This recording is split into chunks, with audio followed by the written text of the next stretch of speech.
The inquiry is so vast that everything we put God's name in it. So, in a nutshell, that's what God is to us. Everything, and I understand from your name how God is mentioned by your mom, your dad, and your grandmother, with whom you lived for some time. You know, the supreme God, who is the supreme being, is revealed to all human beings through intuition. Every human being can communicate with God in his own way, his or her own way. Therefore, there is no representative in our society, no representative of God like you find it in other societies, especially European society. Because if the society does that, then it's more or less a sacrilege or a sin. How can you say something about God that you don't know and then think that you know it?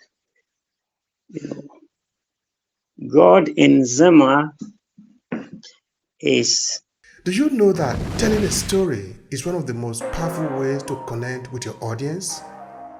Do you know that the human brain processes story much more easily and quickly than facts and figure? Stories are a great way to engage your audience, get them interested in your products and services, and inspire them to take action. A good story will help you create more compelling content that can be shared on social media or through other channels. And it's not just about telling a compelling story, it's also about knowing how to tell it effectively. Now, do you want to better connect with your audience? Then join us on our online training class, Storytelling for Content Creators and Digital Entrepreneurs. Come to obehiair14.com/storytelling and learn how to leverage your storytelling skill to earn more as a content creator and digital entrepreneur. Storytelling is a powerful way to connect with your audience, so let's explore it together. See you in the class.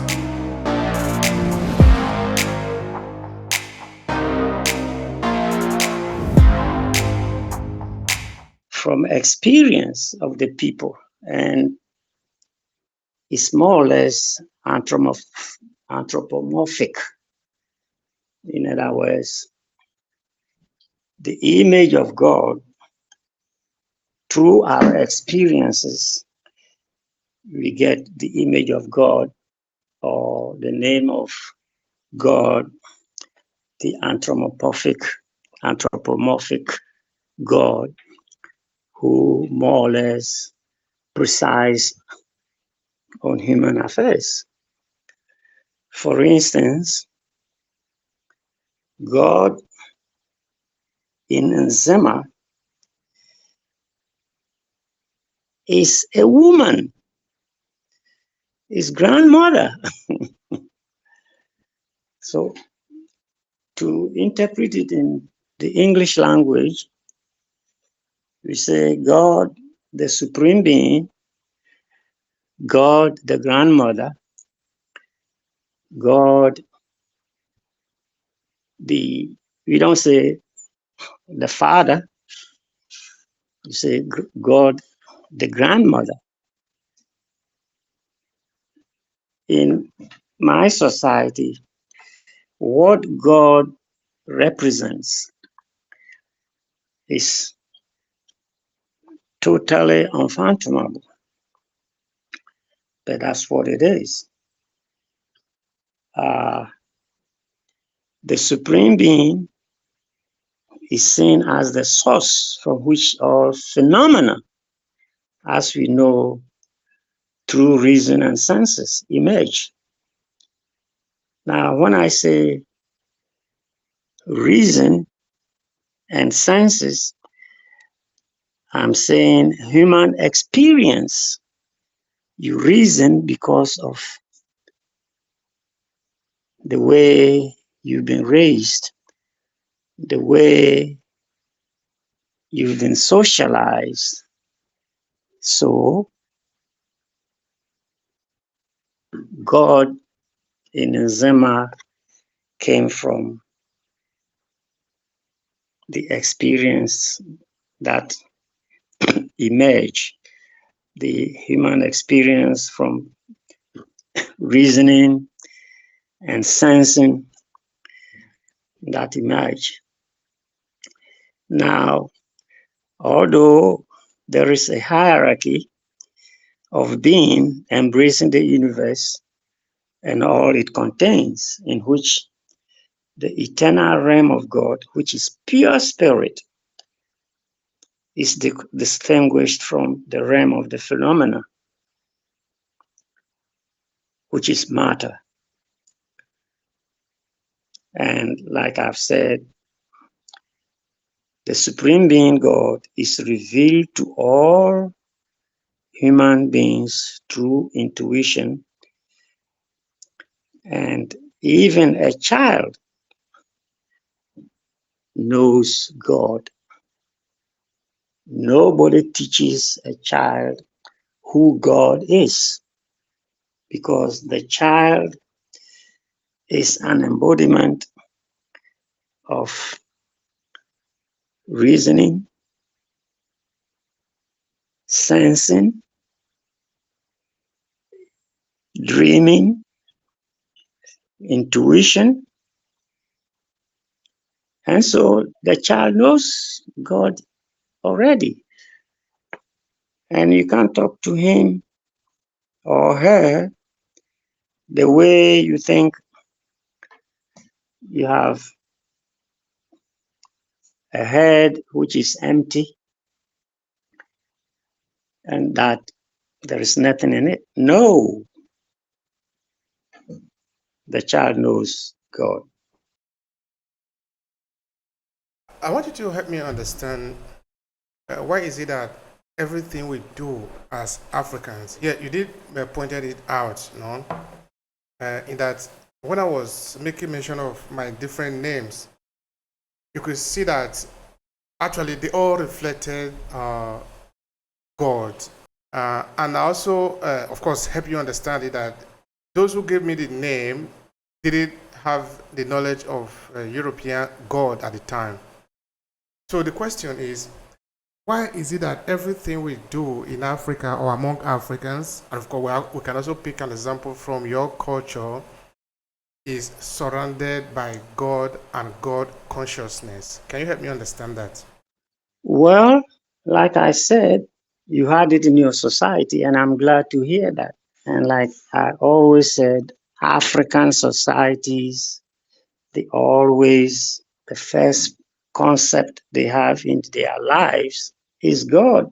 You know, your parents knew the African God. It could be anthropomorphic one, or it could be the pure spirit who authored the whole universe. But the simple line between the two has been submerged or has been not purely understood. You know, only a few illiterates in my society can argue about God, the grandmother or grandmother God, and God, the pure spirit. Only a few people. And so it looks as if that consciousness of pure spirit or anthropomorphic, which means man or human being, morphic God, is the same thing, but it is not. So I would say that Africans being literate or illiterate, only a few know the difference. That there is a pure spirit God that we've never seen, and she or he is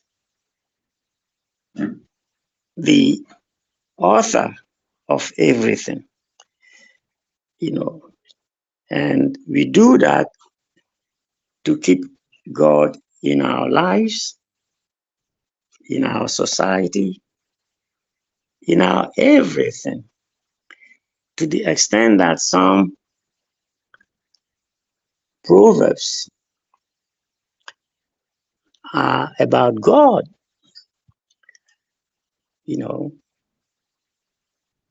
Nyame te ase a, me nso mete ase. Nyame no de ase a, mede ase. God lives, so I too live. You know, God created life for us. From the womb, we didn't know where we were till we came out from my or your mother's womb and made your first cry, from which the people surrounding you responded, giving you one of the 7 names. And then afterwards, you have a naming ceremony where you could get other names, to the extent that the first name that you brought with you that has been institutionalized is submerged. But the one that your parents give to you is what you carry it with you in life till death. That's great. That's great. I think it's significant. It's highly significant because name are not just mere things. I think they are connected. They are deeply rooted. Anyway, maybe we'll come to this later.